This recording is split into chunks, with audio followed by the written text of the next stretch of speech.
you're going to see best performance in Kell Brook, I promise you, on that November 14th. And it's going to be fireworks because everyone's expecting, I think, you know, him just to lay down and Crawford to just take him easy. But they're in for a shock. I can guarantee you that. And so, when you fought Spence, I think it was back in 2017, what's going to be different about this weight cut now and that weight cut back 3 years ago? Listen, I'm not going to lie. That you know as well as I do in the boxing game, you have to take your chance, and the chance had to come around. You know, you had to fight Spence. For that camp, no one mentioned it, but only till after, and it wasn't sour grapes because I went in the dressing room and I congratulated him on his win. But the camp, Kell had a massive chest infection about 6 weeks before that fight, and he got over it, and then it hit him again a week after, and we were just like, what do we do? He couldn't train, he couldn't even talk, and there were 4 or 5 weeks to go, and we're just thinking, you know, is he going to make it? And then he came alive. He did come alive, but did it take something from Kell? In hindsight, yeah, I think it did. But, you know, as a team, you know, he started flying, he started ticking again, he started ticking all boxes. And it's not, listen, it's not, you're talking about a multi-million mega pound fight. You know, it's not something you just think, oh, we'll just postpone it till next week. So we all came as a team and decided, yeah, let's go for it. But I think it was Kell beats himself in that fight. You know, mentally, I think it's Kell against the world. You know, just for this fight, he's got nothing really riding on it. You know, everyone's expecting him to lose. He's the underdog, just like you were for Sean Porter.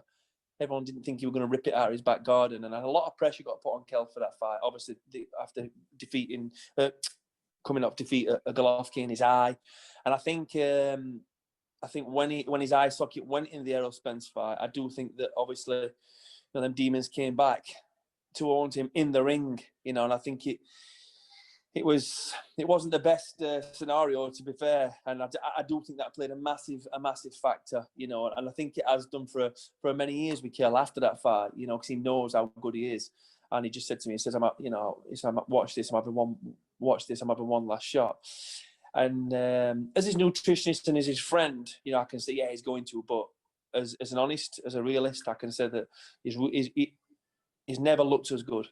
He sent me a photo the other day and promised me not to send it out to anybody. And I was dying to put it on my Instagram. But wow, yeah, I don't want to scare nobody. But honestly, he's already there for me with the weight. He's absolutely flying. And to be honest with you, right now, I'm more worried of him peaking and just taking it, you know, he needs to step off gas a tiny bit than actually struggling.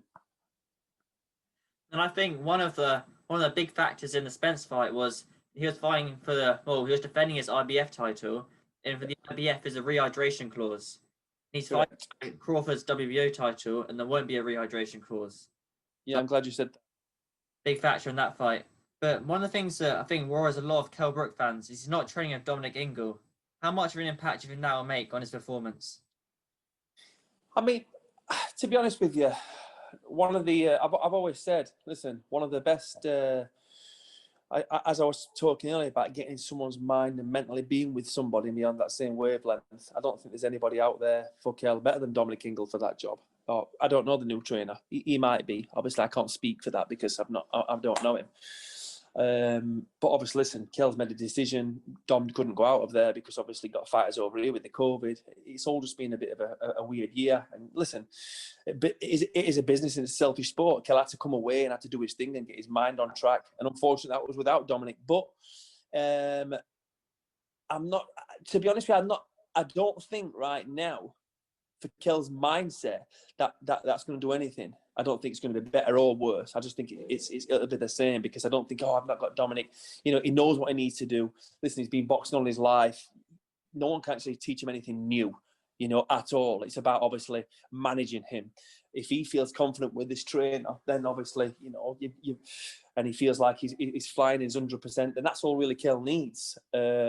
Obviously, you know, it'd been great for him to be with Dom for this one, but you know, life takes different turns. But I'm glad you managed to you mentioned the rehydration clause, because for the IBF, that's been a massive problem in Kell's career, always.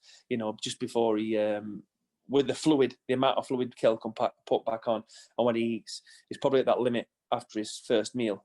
It's crazy. It is crazy when we do water load for the rehydration. So it's always been hard for Kell, really, really, really hard for Kell. He's always struggling, having to hold him back. For this one, I'm scared of him putting too much on, because it's for 10-7, we've never done this. We've never made 10-7 and then not had a rehydration clause. So it's going to be new territory. But it's challenging. It's fun because we've got to play around with it. We don't have to say, we have to wake up at a certain weight and you have to put him to bed and he's still hungry. He's like a caged lion. So I think it'll be fun. But no, I don't think having Dominic in his corner is not going to be a massive physical factor. If anything, mentally. But I think he's that switched on, and I know he thinks he's the underdog. I think he wants to prove all the doubters wrong. He's just going in there like so focused that I don't think that's going to play a factor, to be honest.